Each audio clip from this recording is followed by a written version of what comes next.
o quanto, no final das contas, a consciência não é o caminho final. Até porque a consciência não é a origem do que tem na nossa psique. Ela é só um fruto que, no final das contas, gera uma semente que volta para a terra, que volta para o oculto. Eu virei uma chavezinha. Uma chavezinha sutil e que fez várias das coisas que eu vim aprendendo ao longo da minha jornada ter um novo sentido. Ao longo da minha jornada, pode dizer espiritual, eu não tenho certeza qual é a melhor palavra, mas ao longo dessa minha busca por mim mesmo e por me tornar a versão mais autêntica do meu ser, eu ouvi muito sobre a consciência. Como nós somos conscientes, como a consciência nos torna capaz, como a autoconsciência de você te dá as ferramentas para você lidar com tudo que você encontra dentro de você. Então, quando você se joga nesse caminho, você é, de certa forma, bombardeado por todos os lados sobre consciência, autoconsciência. Você tem que estar percebendo tudo, estar sabendo de tudo, encontrar tudo. Isso, de certa forma, vai te gerando alguns pequenos resultados, e alguns grandes também, que vai você realmente acreditar que esse é o caminho final. E assim eu fui, aos poucos, construindo cada vez mais dentro de mim uma visão a respeito de me tornar consciente de tudo. Eu me imaginava um ideal onde eu me tornaria simplesmente consciente de tudo, literalmente. Pode estar soando repetitivo, mas é porque era literalmente dessa forma que eu via. Eu me via num ponto onde eu ia ver cada movimento, cada palavra que eu usasse, cada gesto, escolhas, toda decisão ia passar pelo filtro da consciência.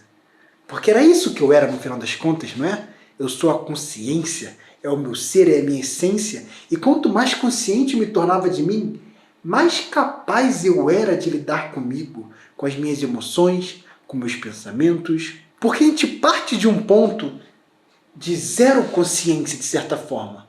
Apesar do ser humano ser um animal consciente, quando a gente começa a caminhar essa jornada, você percebe o quanto toda a confusão que você experiencia é gerada por uma falta de autoconsciência. Essa falta de percepção de você mesmo que você se encontra, e aos poucos que você vai ganhando essa percepção, você vai se vendo mais capaz, mais hábil, e vai notando como você flui melhor através das experiências. Só que ao mesmo tempo você começa a encontrar alguns obstáculos. Porque da mesma forma que você vai se lidando melhor com você mesmo, você começa a perceber uma cobrança crescendo, uma voz autoritária que vai aos poucos ganhando cada vez mais força dentro de você, que quer controlar tudo e quer poder fazer que tudo aconteça exatamente como ela acredita que é o ideal. E o teu norte, que te guiava, que te tornava mais capaz, e uma versão, vamos dizer assim, melhor de você mesmo, começou a criar uma certa versão pior de você mesmo, que é um tanto que curioso, porque a gente resiste a aceitar o que um dia foi a nossa solução, como agora poderia estar sendo a raiz dos nossos problemas. E é aqui que as coisas foram ganhando uma nova perspectiva para mim.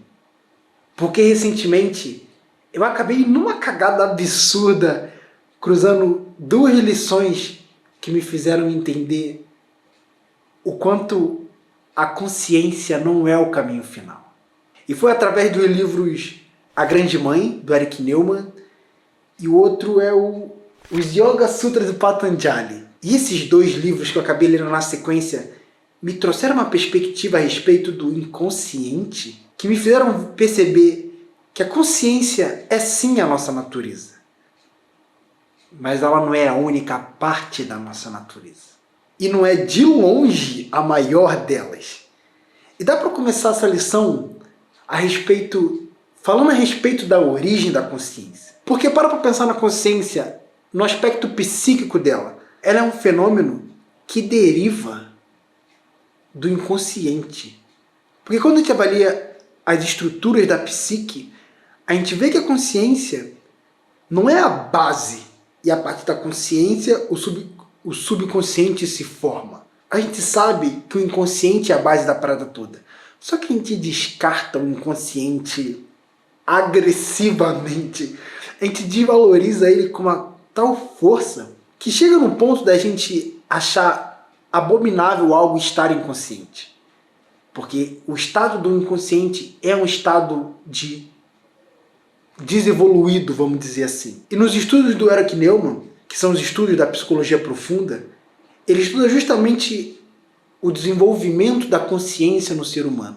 E ele deixou muito claro para mim como o subconsciente, que é essa força mística, oculta e um tanto caótica, dá a luz para o consciente, que é esse pedaço ordenado, prático e iluminado. E é no processo da diferenciação que a consciência vai se formando. Porque a consciência, no final das contas, é o inconsciente.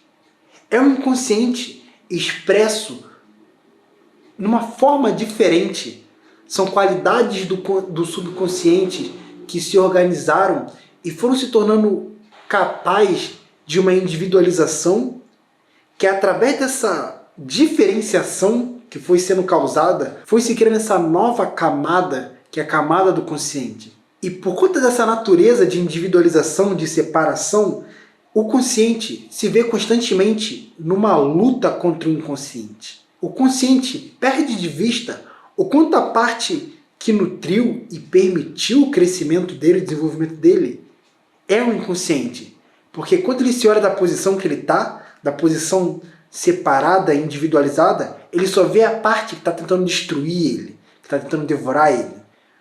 Então é nessa jornada que a relação do consciente e o inconsciente vai se formando, e a partir desse conflito, a consciência foi se desenvolvendo na história da humanidade ao longo de todos esses anos. E é aí que a gente vê o emergir e a ascensão dos mitos solares, que basicamente representam a consciência. Geralmente são os deuses que representam o sol, que lutam contra a escuridão. Porque antes do sol nascer, a gente está encoberto pela sombra da noite. E na luta contra a noite, o Deus Sol surge e, através da sua jornada, sobrepuja a noite.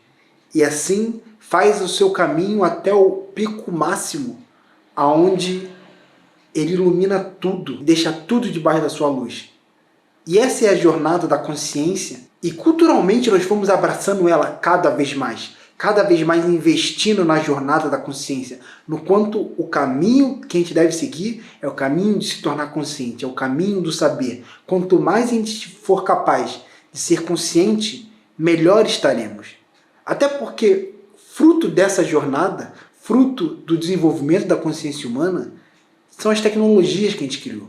O conforto que a gente vem criando para nós como espécie. E por mais que esse conforto tenha levado a gente por caminhos que são tanto questionáveis, inclusive por nós mesmos hoje em dia, ainda assim esse conforto são confortos grandes o suficiente para nos fazermos querer mais deles. Porque isso tem trago frutos que é interessante para nós. Só que da mesma forma que o sol faz a sua jornada, sobrepuja a noite e chega no seu pico máximo, da onde ele ilumina tudo, ele volta e ele segue o seu caminho até mergulhar na noite novamente, aonde o sol é derrotado e é devorado pela noite, pelo oculto.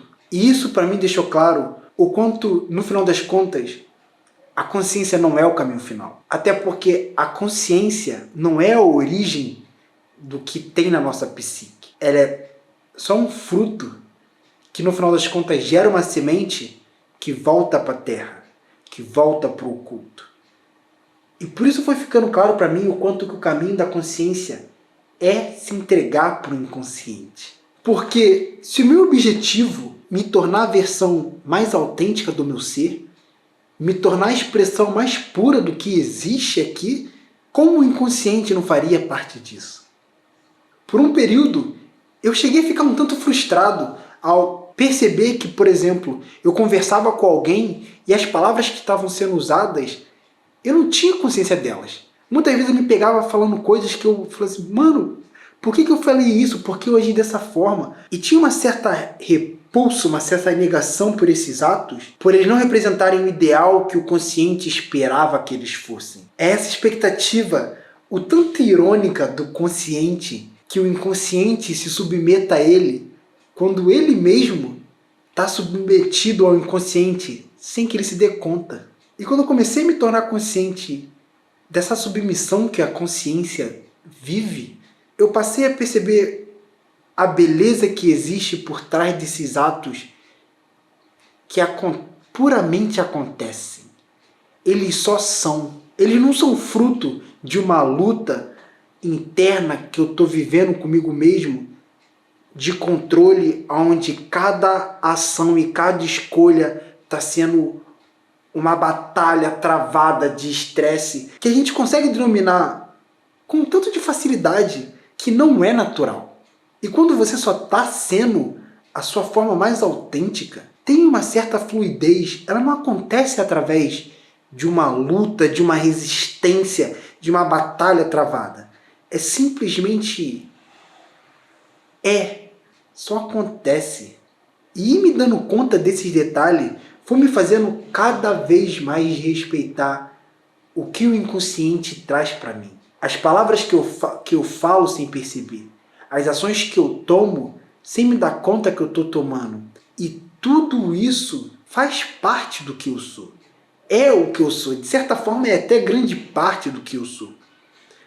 E a pequena parte da consciência também está nessa dança. E não precisa entrar nessa dança da forma que eu trago por todo esse tempo, tomando um papel de obstáculo de si mesmo, onde vive para resistir e gerenciar as ações que não estão no controle dela e nunca estarão. Eu sinto que com esse entendimento eu tenho me aproximado de um equilíbrio que me dá a sensação de literalmente estar voltando para casa. Porque eu partindo de um ponto de total inconsciência para abraçar a consciência e descobrir que no final das contas é toda essa jornada para voltar para o início. Mas você retorna para o início diferente.